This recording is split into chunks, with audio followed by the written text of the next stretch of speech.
Ready? Hello, everyone. Thank you for joining us. The Minister of Defense and Secretary of Defense will now deliver statements to the press, and we'll have a few questions at the end. Please, Minister. U.S. Secretary of Defense, General Lloyd Austin, when you said that you stand with Israel, you showed up. You stand here with us. Mr. Secretary, you have shown us what it means to be an ally, to be a friend, to be a brother. The Secretary and I have just left the war room. We sat where decisions are made on Israeli security, on our most sensitive interests. I briefed the Secretary on strategic developments in our region, and the Chief of Staff, together with the IDF leadership, shared our operations. Defense cooperation and U.S. support in the Pentagon, in the White House, in the Congress, ensure freedom of operation and enforce our capabilities. In fact, today, we will receive the second aircraft carrying essential munition to the IDF.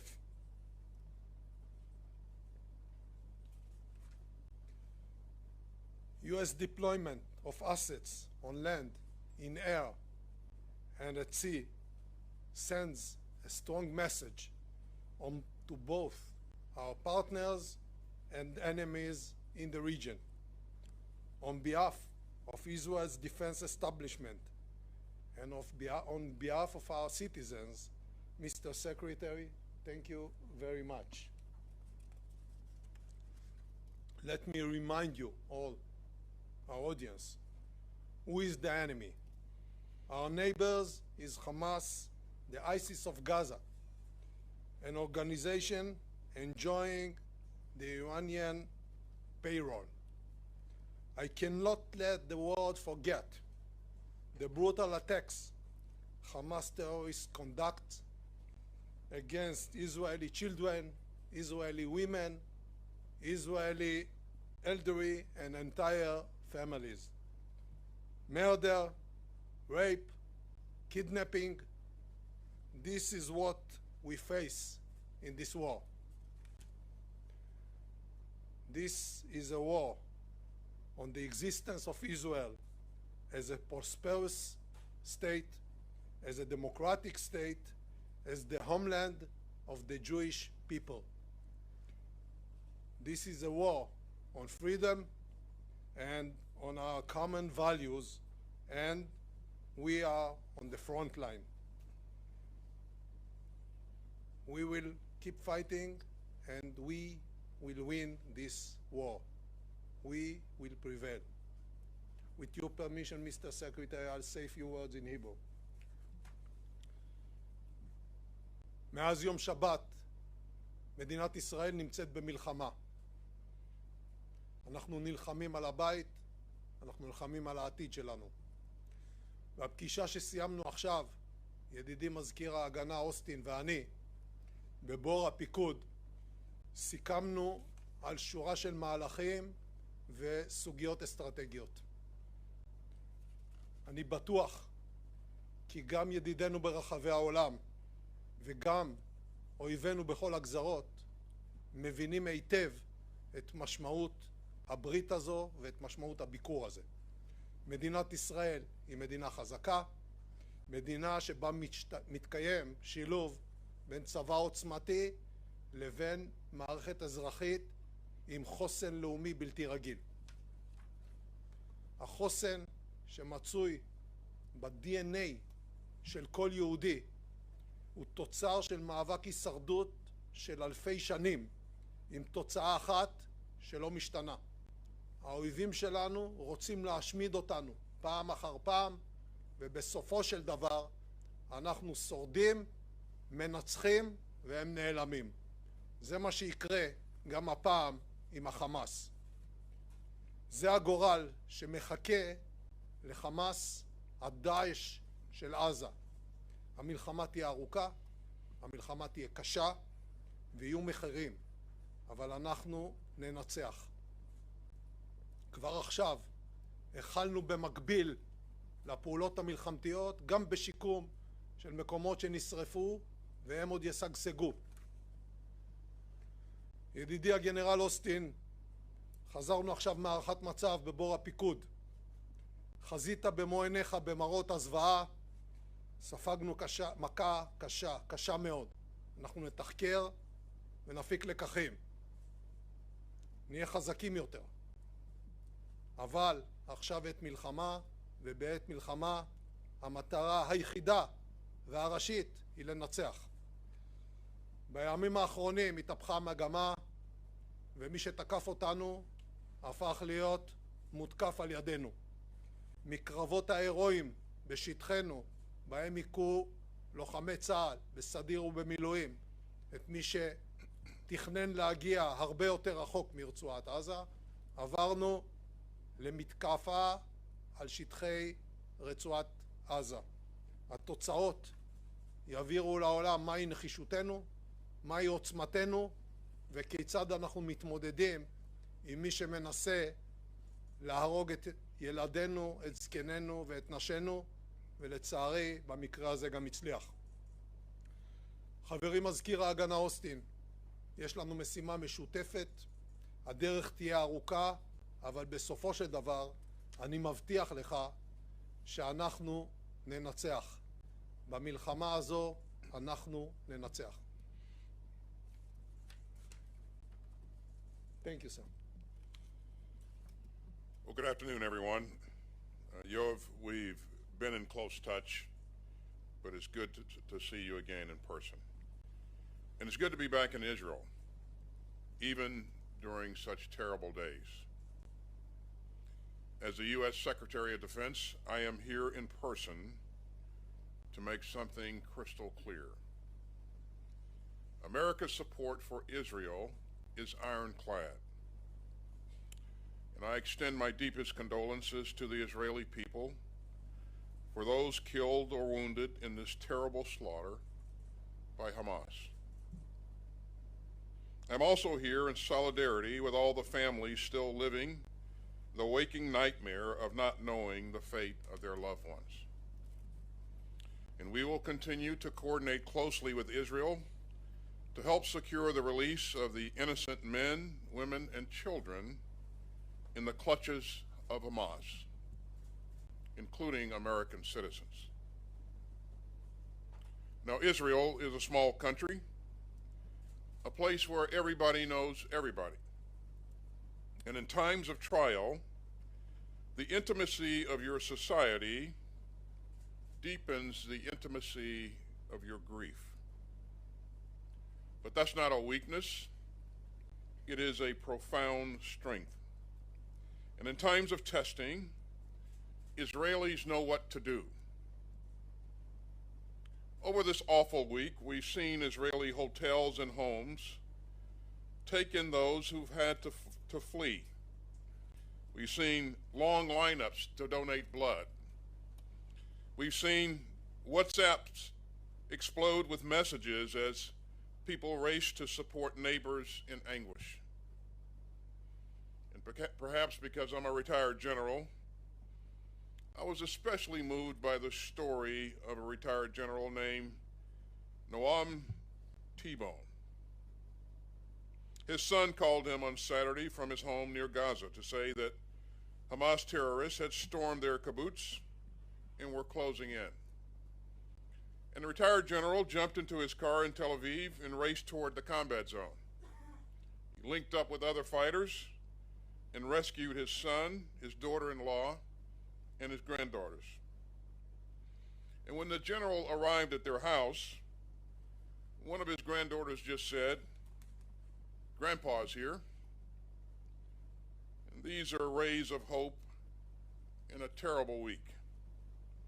And in times like these, sometimes the best thing that a friend can do is just to show up and to get to work.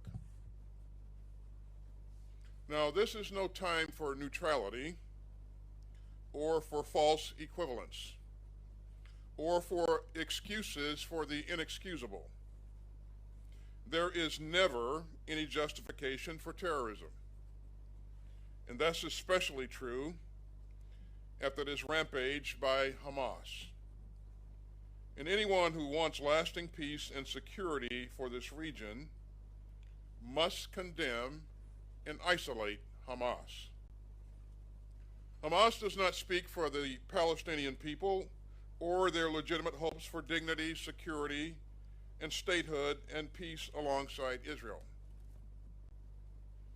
As a former commander of Central Command, the deliberate cruelty of Hamas vividly reminds me of ISIS.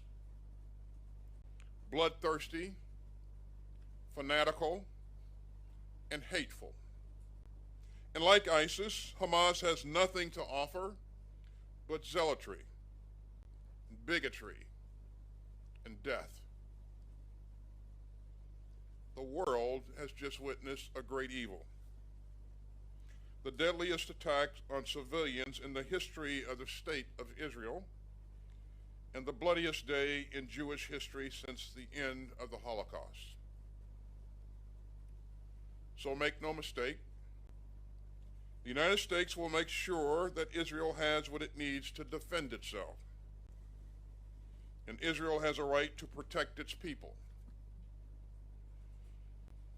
You know, and there are many phone calls this week. President Biden has told Prime Minister Netanyahu that the United States would also respond swiftly and decisively to such a massive terrorist assault. And the president also underscored that democracies like ours are stronger and more secure when we uphold the laws of war. Terrorists like Hamas deliberately target civilians, but democracies don't. This is a time for resolve and not revenge, for purpose and not panic, and for security and not surrender. At President Biden's direction, we have moved urgently to respond to this crisis and to send a strong message of deterrence. The USS Gerald R. Ford Carrier Strike Group is now in the region, led by the largest aircraft carrier in the world. We've augmented U.S. fighter aircraft squadrons in the Middle East, and the U.S. Department of Defense stands fully ready to deploy additional assets if necessary. As President Biden has said, for any country, for any group, or anyone thinking about trying to take advantage of this atrocity, to try to widen the conflict or to spill more blood, we have just one word: don't. The world is watching, and so are we. And we aren't going anywhere. We will remain in close contact with our valued partners across the region, and security assistance from the Department of Defense is already rapidly flowing into Israel. That includes munitions and air defense capabilities and other equipment and resources. It also includes more interceptors for Iron Dome to save Israeli lives. And we will continue to ensure that Israel has what it needs to keep itself secure. Now, Hamas attacked at a time of global challenge. But the United States is the most powerful country in the world, and we remain fully able to project power and uphold our commitments and direct resources to multiple theaters. So we will stand with Israel even as we stand with Ukraine. The United States can walk and chew gum at the same time. And U.S. security assistance to Israel will flow in at the speed of war. And as this harrowing week draws to a close, and as Shabbat draws near, we stand together and we stand strong. The United States has Israel's back, and that is not negotiable, and it never will be. And after this terrible week, I wish you and all the people of Israel Shabbat Shalom. Thank you. We'll be starting with the questions, starting with Alon Ben David, Channel 13. Thank you, Mr. Secretary. Your presence in the Eastern Mediterranean clearly projects power, but should Israel be attacked from the north, from Hezbollah in Lebanon, will you be willing to exercise your force and join the fighting? You know, I ordered additional assets to the region to bolster deterrence. And again, the message that we would send to any country or group thinking to take advantage of this situation and widen the conflict, don't. I won't speculate on anything that could happen in the future. I will just tell you clearly that the United States will continue to support Israel's right to defend itself. Please, a question to the Defense Minister. השר גלנט, דיברת בתחילת השבוע על כך שהמטרה של המבצע היא למחוק את חמאס. ואזרחי ישראל שואלים את עצמם מה המשמעות של זה. האם תוכל להסביר לנו מה אתה מקווה להשיג במהלך הצבאי שלך ואיך הוא אמור להסתיים? באיזה מצב חמאס יימצא? אנחנו נמוטט את שלטון החמאס, אנחנו נחסל את היכולת הצבאית של חמאס, אנחנו נוודא שהאיום הזה לא קיים בגבולות שלנו, זה יהיה ממושך, זה יהיה קטלני, זה יהיה עוצמתי וזה יהיה לתמיד. Matt Seiler, ABC.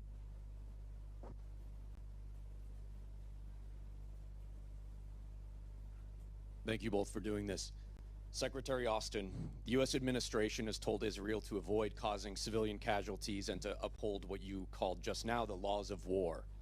Given how Hamas fights, deliberately launching operations from dense civilian areas, how could Israel permanently end the terrorist threat posed by Hamas without inevitably risking many civilian lives?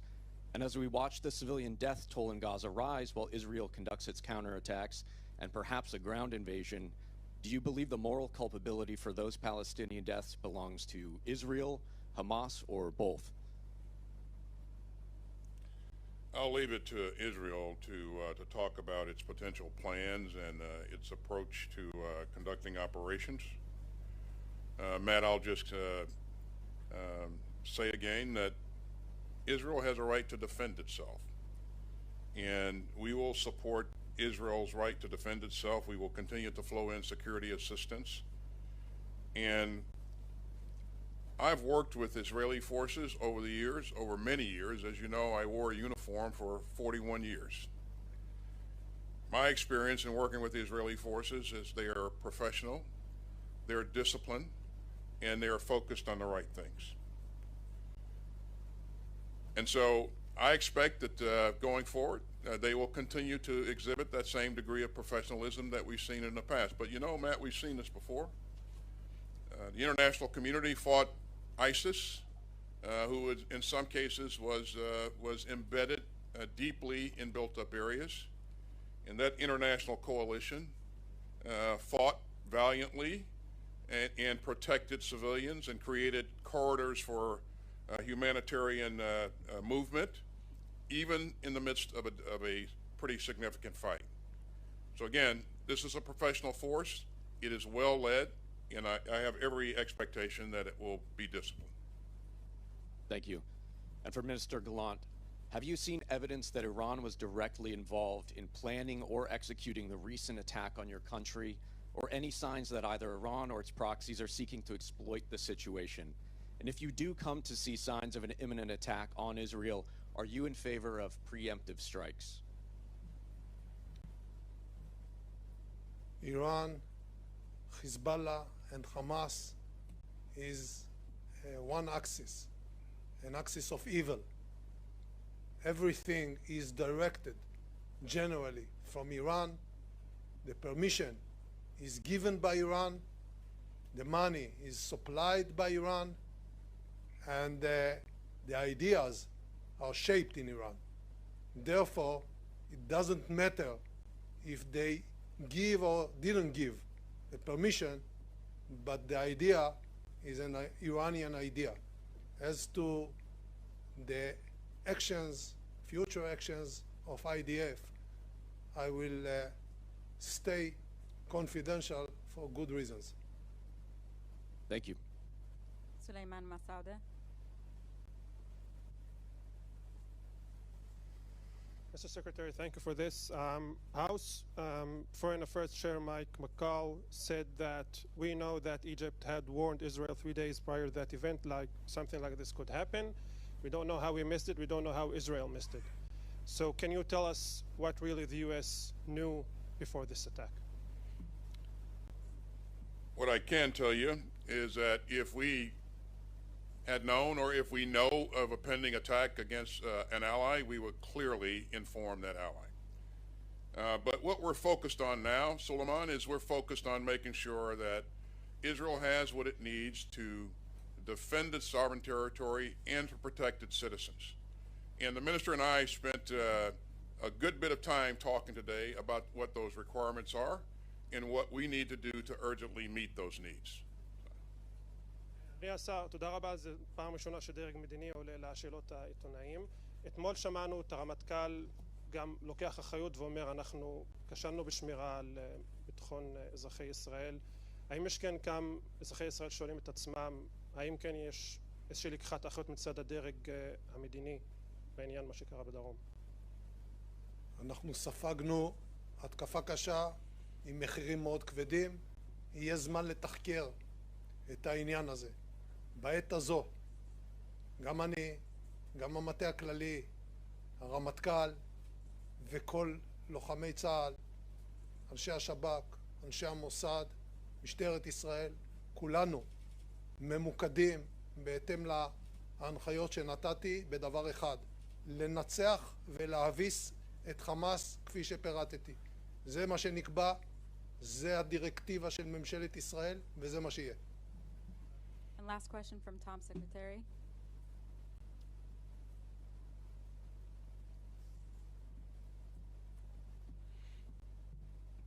Thanks for doing this. Mr. Secretary, as you just stated, you were involved in the major effort to stop and eradicate ISIS.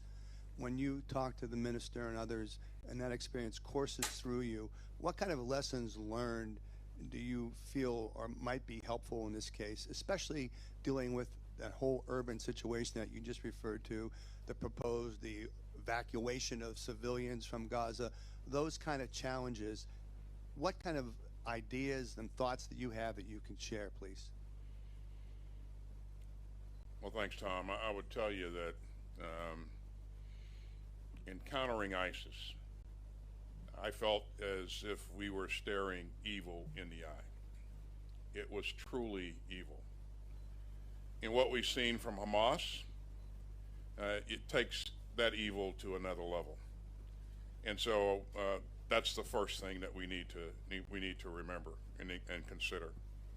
There are a number of things that we talked about today that there are some lessons learned that we'd be more than happy to share with our allies here in terms of operating effectively in dense urban terrain, creating safe humanitarian corridors, making sure that we're thoughtful about how we shape the battle, and making sure that our objectives are well defined, and so we'll continue to share the lessons that we've learned over the years, and of course, as the Israelis prosecute this fight, we will learn lessons from them, and so I think it's this great teamwork that has served us both well over the years, and we'll continue that.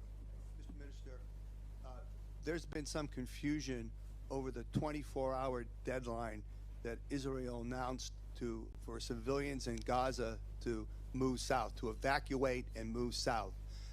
There was a 24-hour deadline initially reported, and then there's been reports that Israel has modified that, have left it open. In other words, not sticking to 24 hours of a deadline. Would you please clarify specifically, is there going to be a deadline? What can you tell us about the deadline? And what will Israel do, if anything, to help civilians move? Some of the people have said that's Hamas's problem. It's not our problem. Well, first of all, I would like to remind all of us what happened less than a week ago. 1,200 Israelis were brutally murdered, raped, burned alive. Kids were tied one to the other and shot at their hands. This is Hamas. This is the ISIS of Gaza. And as the secretary said, they took evil to another level. That's first issue. Second, Israel never and ever will not shoot civilians in purpose.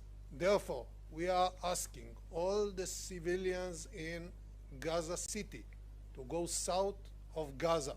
And the reason is that because we don't want to harm them.